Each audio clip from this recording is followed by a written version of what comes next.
Well, welcome again to another episode of Collaboration Code Radio. My name is Adam Cuppy, and I will be your host today. My guest is Shazeen Fabius, who was a Bravo 2020 cohort graduate. So it's been a handful of years, and I wanted to chat with her a little bit about her journey into tech, some of the decisions that she made early on, what has translated over from other career pursuits and whatnot, and where she's at today. So welcome, Shazeen. Thank you so much for joining me. What's up? So let's start here. What did you do before this? Like, yeah, give us some backstory there. Like, what was my plan A? Yeah, what was your? Yeah, let's go with Plan A. When I was a um, child, I dreamed of being. Okay, let's start there. so I went to undergrad for psychology, pretty much. I wanted to get to know the human mind. What makes us tick, right? So I went to undergrad, did that, and then I graduated in 2016, and I wanted to take a break, right? That year break, to really live life without homework, without work. So and I wanted to volunteer. I wanted to be active about it. So I volunteered, and from then I kind of stick to volunteering around. I worked in schools. I worked for a program that work with food disparities in communities. Um, I worked for a year for a program that you work in your surrounding community. It was pretty much just a volunteering and just giving back. But I never left that. I stick. I was like, oh, it's just gonna be 1 year. And I ended up doing 3 years, I think. And then I decided, it's time to go back and complete the whole education thing with psychology. You kind of have to get your master's and you have to get certified by your state. So I went through with that. I was doing my clinical psychology master's degree, and I was completing that, and I think I graduated in March 2020. And then I think that's around the time I was thinking, is this the final end? Is this it? Is this what I truly want to do? And if anyone is in any type of field where you need to get certified in any way by the state, you'll know that each state has their own rules. They want you to do different things. And honestly, at the time, that was overwhelming. Knowing that, and with psychology, you need postgraduate hours. And that's more kind of working for free, pretty much.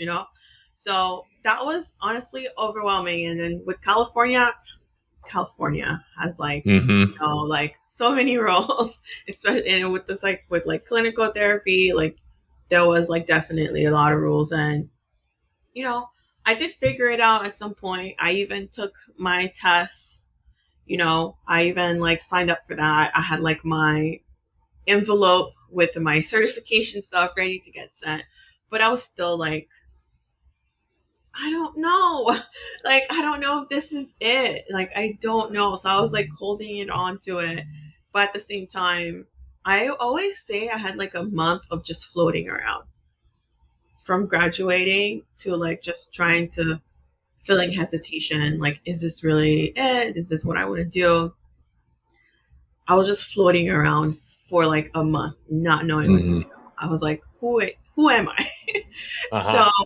and then when you're on this YouTube realm where you're I'm just clicking the next ever. They're like, oh, I recommend this. Sure, I'll watch it. And then I saw someone coding. So they were like, oh, I want all the music that I like on YouTube to save at a playlist on Spotify or something. And she coded that up. And I think I never finished that video because I think halfway through I was like, I can do that. That Mm-hmm. sounds interesting. I want to do that. And then from then on, I started to learn how to figure it out on my own. I started learning on my own for a bit. And then, yeah, then here I am. Yeah, here you are.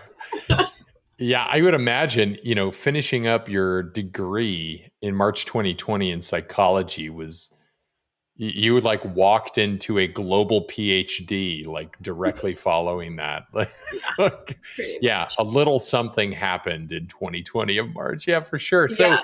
I'm So, curious how much of your the change had to do with not quite knowing whether or not you would pick the right pursuit versus the impact of kind of COVID on your profession, or at least that trade. What was the correlation there, if at all? Um, Huge, because therapy at the time was only done physically. Right. Like, there was, at least for me, I was not aware of like telehealth. Apparently it already existed, unthankfully, right? Because Hmm. it was like quick to adjust. A lot of people were quick to adjust to that, but I was not aware of like telehealth. Like, so to me, in my mind, I was like, this, my whole job is, or what I decided to do was dependent on like a physical job and all that stuff. So, and I was like, okay, so I need, so in my head, I'm thinking, how am I even going to find a job? How am I even going to find, because we, like we were talking about before, California, you have to do postgraduate hours, right? So Hmm. that's like, am I gonna find that when everything is closed? So I was like, so, okay, so this is not a complete for sure. You know how they say, oh, your plan A is your for sure plan. But I was like, this is actually not for sure because of what with COVID and everyone had to like work from home. Or if you couldn't work from home, most people lost their job. So that was like a huge worry. So I was thinking like, so that was part of my search, right? Can I do this job like at home?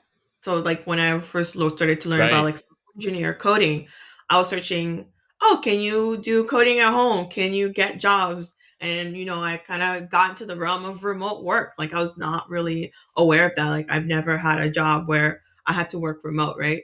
So that was like a new thing for me to learn. Like, is that real? Like people just let you work from home? You have your own Hmm. schedule. Hmm. So I had to learn that for sure. Yeah. That was definitely part of my decision to pursue coding as a career decision. So, how much time did you spend learning on your own before making the choice to join a program? Was there much time there? Did you know that joining a program was going to be right for you the first time? How did that all work? I decided to kind of, since I just finished school, I still had school structure in my head, right? So Hmm. I was like, okay, so for I treat it like school, but also in a job because I was like, each day you're gonna wake up from 9 to 5. You're going to either, if it's researching, whatever it is, you're going to spend 9 to 5 actively putting your energy into learning more about this. So it wasn't even all about coding. It was literally me reading articles, watching videos, just learning all the stuff there is to know about like software engineer coding. Like, yeah, I didn't go straight to coding at all. It was just me researching and researching because So, I what wanted, did you end up discovering or finding that ultimately like tipped the scale then? Because there's so much you can learn, of course. I mean, right. you could just go down that rabbit hole for Yes. your whole life if you wanted to. So, what was the point, or like at what point did you decide, like, okay, enough is enough, I'm good, I know enough, here we go? Or was it in tandem? Like, walk me through your thought process there. Yeah. So as I was researching, I found this course called CS50 on like EDX. I think it was, yeah, I think it's EDX. And they have like a CS50 course that's from, I believe it's like a Harvard course. And it's like free. That was like my first thing. Do I want to financially invest in this? That was Mm-hmm. another thing that like determined what was the first thing to try. I don't know if I want to financially invest in this yet. So I wanted to find something free at first. Right. So, and that was the first thing I did. Like, okay, and that was free. So I was like, perfect. CS50. And then, I went back to the YouTube realm. I wanted to get reviews about CS50. Is it valuable? Should I invest my time? First invest money and if it's worth investing my time into it. Right. So, and then I was like, okay, so people are like, oh, a lot of people were like, oh, this is the course I took. And then from then I got a job. So I was convinced. So I spent my time on it. And one thing they didn't tell you is like that course started with like the language C sharp or C. And I didn't know anything about coding. So at first I was like, whoa, this is not for me. I'm not gonna like kind of was like, oh, I don't think this is for me. So I kind of gave up a little, right? I kind of gave up a little and I was like, But I actually, even though I was not understanding what I was learning, I thought what I was learning was cool, Mm-hmm. right? I thought it was cool, so I couldn't get it out of my mind. So I went back to it. But I was like, okay, this course is not for me. I accepted that maybe this is too advanced, but that doesn't mean this isn't not for me. I just know that this course is not for me. That doesn't mean Mm-hmm. it's not for me, right? So I kind of I had to change my mind the way I thought about myself when it came to this, right? I had to stop saying the whole thing is not for me. No, the course is not for me. The course is just not where I'm at.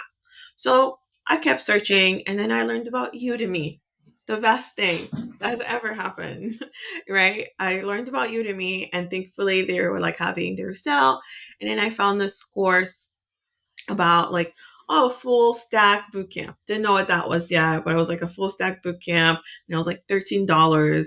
So I was like, okay, it looked like free wasn't there for me. So maybe I do need to invest a little bit of money so I can, Yeah, because at make a the little bit of a time, commitment first, right, right? Yeah. I have Uh-huh. to like really commit. Because at the time it was like my husband was in the military. So he was like the only income, a person having an income. And it was like, so I didn't want to like put too much money into something when we kind of have one income household.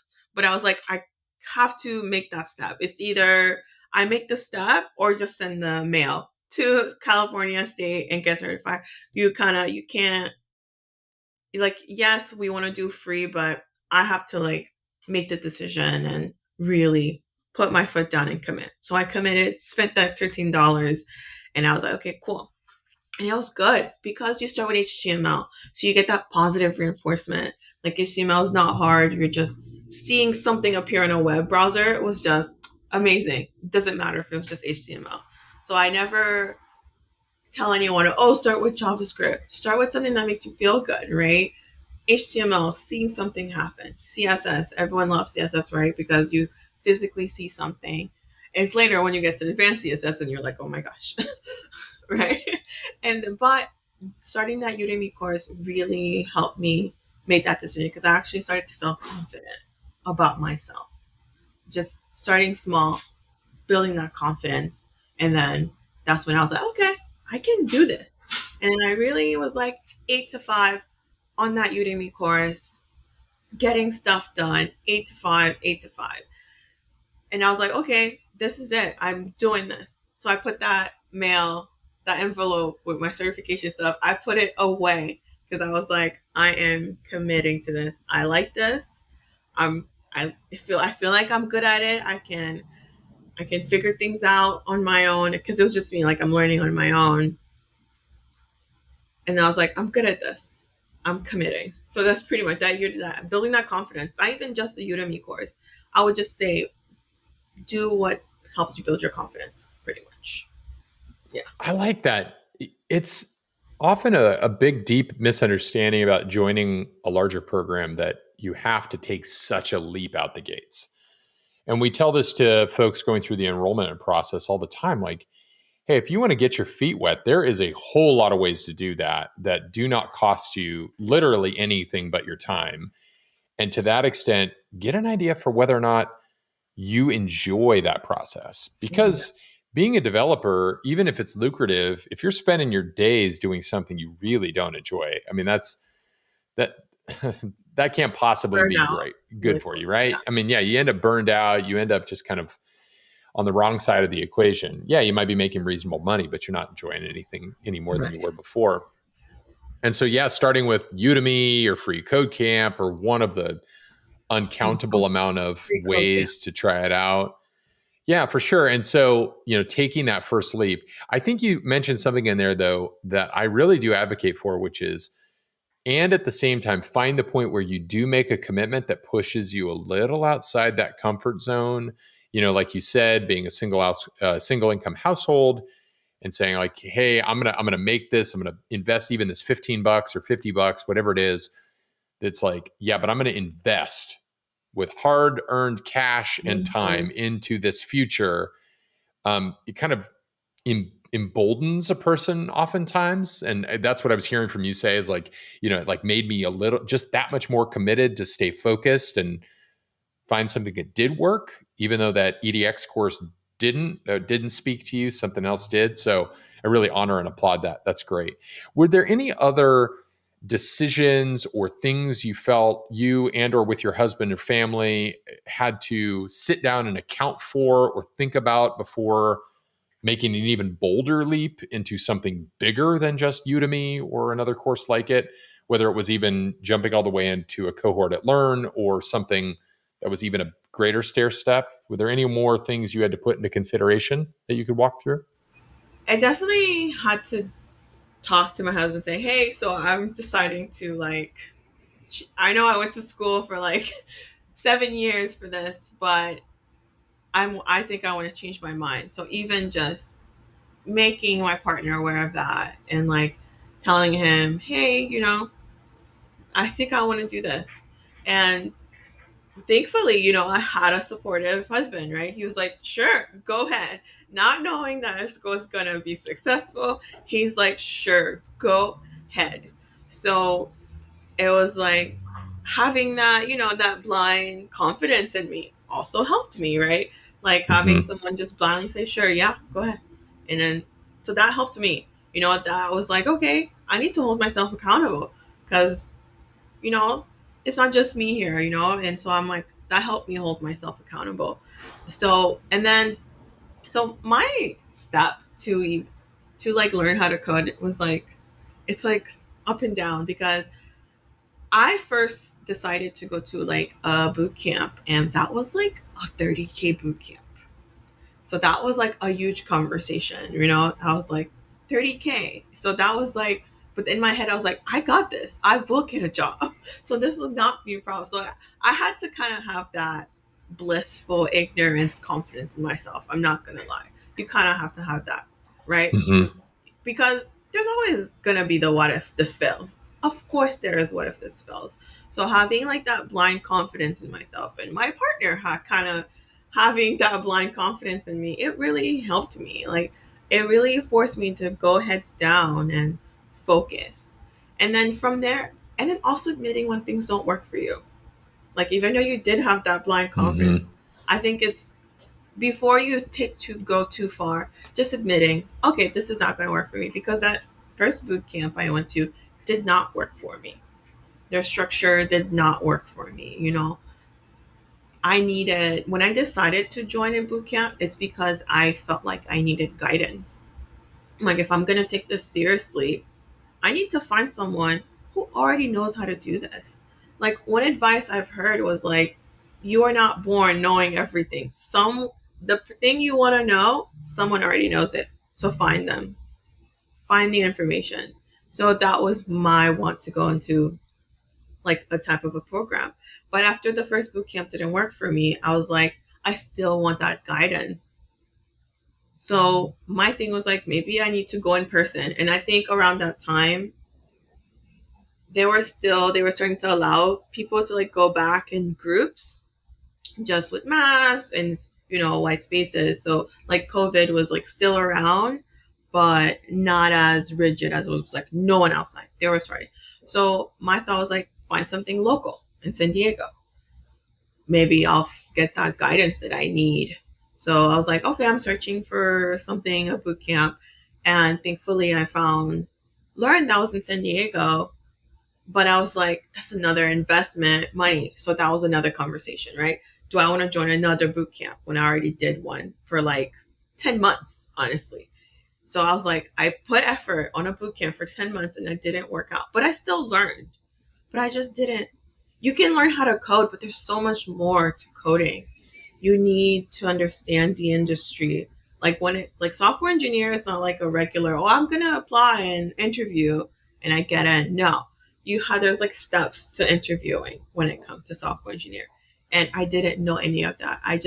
I wanted a community that knew these things, that could, like LinkedIn. I didn't use LinkedIn before, but I was taught how to use LinkedIn. I was how important it was, how to talk to people. So I needed that. I could code, but I didn't know anything else. Like I didn't Yeah. know. I was like a person who knew how to write, but didn't know how to form sentences. Sure, Kind of. sure. So I was like, So that was another conversation. Learn, it's cost money. Do we want to do this? And I was like, I don't know. And I'm just like looking through their website. And then I saw they had like a scholarship. I'm like, okay, what if I sign up the scholarship and I get the scholarship? Should we do it then? And and it was like a good scholarship, right? And it decreased the amount completely. And we're like, okay, let's save the amount. We'll save the amount as he works, right? He saves that amount that I would need to pay if I get the scholarship. And thankfully, I get the scholarship. So we're like, yes, let's go. We're like, if you get the scholarship, sure, go ahead. So I got the scholarship. So I worked really hard on the scholarship, right? I like put effort. Like I reread the questions over and over again as I'm like existing in the world. I'm thinking of the answers that I want to say. Like anything that I really truly want to achieve, like the just put full energy on it. Like that's what I always say. Pull full energy. Don't worry about if it's not going to work out. There's always a possibility. Anything that we do that it might not work out. So just pull full energy and see what happens. So I pulled full energy on it and it went, got the scholarship. So we decided, okay, great. We're going to go through with it. So we went through with it. And with the scholarship, there was an internship. And my thing is, okay, cool. We're going to take that internship and turn it into a full-time job. It was like honestly, it was very meticulous and detailed as to how my journey went as time went on, as I got more information. So yeah, pretty much, yeah. I just love it. I just love your determination and pragmatism. Like you are hitting on so many of the essential tips and tricks to how to succeed in just about any area of life, right? The live every day in the moment, you know your outcome, pursue the outcome with tenacity and drive, and regardless of the outcome, you make a new choice depending on the result of that. I mean, like this is 100% what has clearly made you so successful is just all of those factors. And so much of what I appreciate and I hope of those of you who are listening right now, if you find yourself in a kind of a crossroads of making a choice, is that you will not know all the information. Right. You will never be at 100%. And if you feel like you need to be to make that choice, just know you probably won't ever be. It's just not a possibility. And on top of it, you probably never have been. So something deeply rooted in that past has told you that this is what you need to make a leap like this, when in reality it is not. It isn't. And that, I think, is what you're saying, Shazeen, that I really appreciate, is that you did your research, you had clarity of what the steps were going to look like, but at a certain point you're like, but I just got to go, I just got to do it. Right. Like if I don't fill out the application, I will never know if I get the scholarship. If I Exactly. don't go online and at least try a course in C, I'll never know whether or not I even could do it, or if I had any interest in it. If I don't even buy the Udemy course for 15 bucks, there's no way that I could possibly know whether or not it's for me. And so that just kind of, that choice is just a beautiful thing, and I really applaud you for making that time and time and time again. And it's really great to hear that you have a supportive partner, because I know that a lot of people don't, and that is hard. I resonate with that. My wife is an incredible supporter, far more than I could ever be in my own life, and Right. having somebody like that is just an incredible gift. Oh my gosh. It is. But for It those who don't, right. maybe we could speak to that just briefly. And to be fair, we're surmising a little bit about what that would be like for you listening, if you resonate with that idea that you don't have the type of support that you wish you had from Shazeen's husband. Right. What do you do about that? So my question to you, Shazeen, is around, how did you have those conversations? What did you bring to the table or not? How much did you rely on just kind of that built-in acceptance that you had as a partnership, versus knowing that you had to either present information in a way that was understandable for him so he could give you the support you needed, or what? Like if you would walk us through that. How did you have those conversations in a nutshell? Yeah. To even add an extra layer of obstacles, my husband was deployed.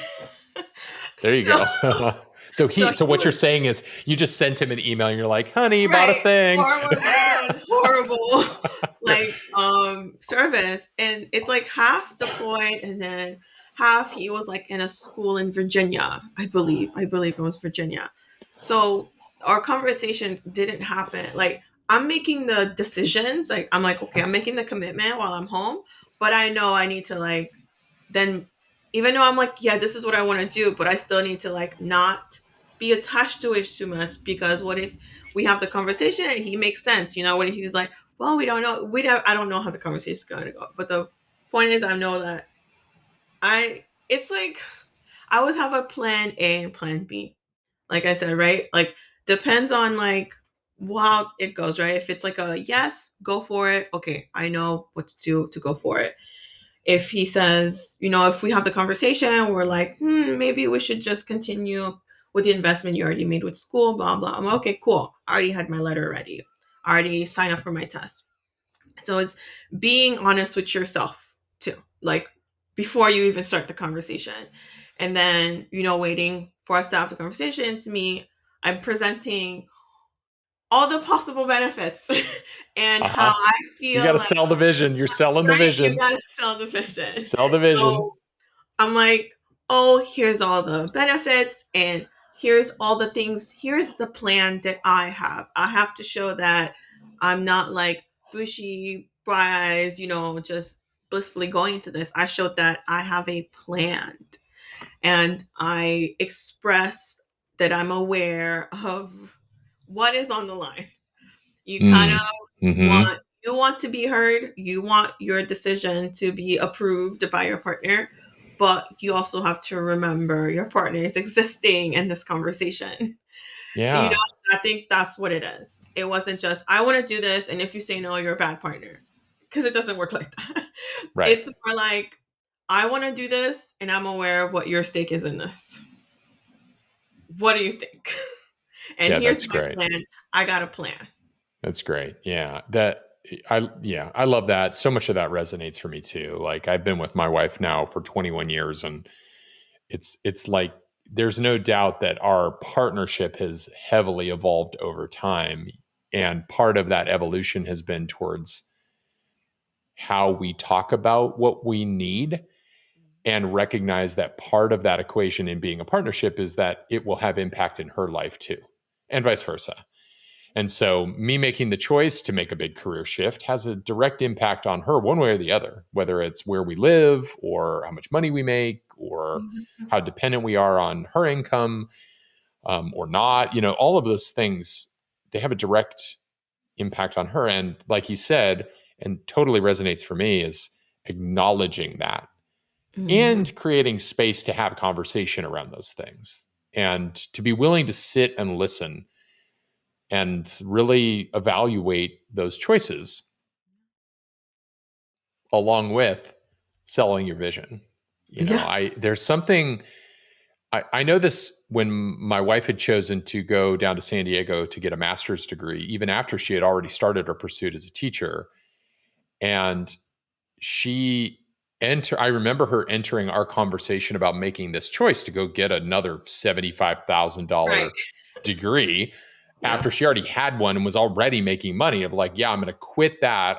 I want to relocate you and I to a completely different state, to a very expensive state, make this massive shift and change. And here we go. And I remember her painting the picture of her vision for herself. And I was inspired by it. I was Yeah. excited by it and I wanted it for her. And so the decision became easier for me. We did not have a ton of money. That is not something that we had. We had some resources to be fair, but we didn't have a ton of money. And so there was a big decision to make there, but her painting her painting the picture of her vision for herself made a huge difference. Yeah. And then when we were talking logistics, I wasn't looking for all the reasons why it wasn't going to work. I was looking for all the reasons on how it could work. Like how Yeah. could we make this a possibility? And so yeah, well that's wonderful. I really appreciate that a lot. So you are now and have been you are a full-time working developer with the same company that you got out of your internship. Isn't that right? Yeah, yeah. Well, with Learn, it gets confusing with Learn because another thing that to even go back to before, another thing that me and my husband were like, oh yeah, go for it because it had an internship built into the program because that's what I was looking for. How does it work? How is the sausage made? Pretty much. Mm-hmm. Mm-hmm. I was able to get that. So that was a decision, like so with the internship that I got is the internship that I had through the scholarship because so that's two different things. So that I Mm-hmm. wanted to make Mm-hmm. sure that I always say that because people always get confused with like, oh no, it wasn't the internship, it was the scholarship internship. So yeah, I'm pretty much like I'm kind of go back to what I was like, I'm gonna get this internship and I'm turning it into a full time job, That's like I great. promised you. So I pretty much it's that active focusing, Mm-hmm. deciding to make. I always say sacrifice, but I mean, what are we? What did I sacrifice? Not watching TV? I don't know, right? But when I first started, I learned what was important to where I worked. Where I worked really valued testing, unit testing. So I put effort into learning that. I remember my goal was like, I'm going to start being impactful week one. So I was annoying. With my mentor, I met with him every day till I got my stuff going. And then week two, I'm like, give me a ticket. I don't care what it is. Give it to me.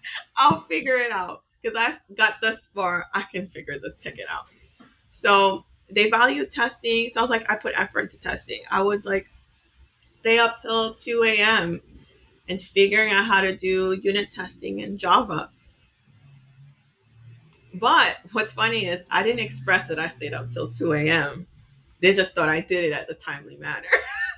So Sure. that already looked good on my end. Blissful ignorance. Blissful ignorance. I'm not telling anyone I stay till 2 a.m. I'm just that good. So you Yeah. gotta sell a dream on like you are trying to sell yourself, right? Like if you're like, this is it, I'm going to sell myself to the best Yeah. of my ability. So that's including, yeah, I'm staying up till 2 a.m. to learn something, but I'm not expressing that, right? I'm just like I'm keeping that layer down to myself.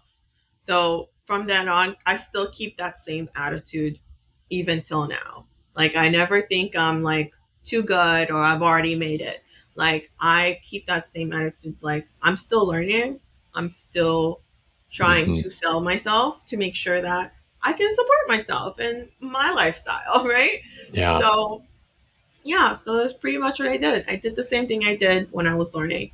Heads down, stay focused on something, provide, impact, make yourself important. Pretty Mm-hmm. much. Yeah. Well, I think that's a good place to wrap things up, Shazeen. Thank you so much for your time. I really am inspired by you. I hope for those of you listening that you hear some of the very essential takeaways. As somebody who's been in this industry for over 15 years at this point, I can't even begin to tell you how important what she was talking about is.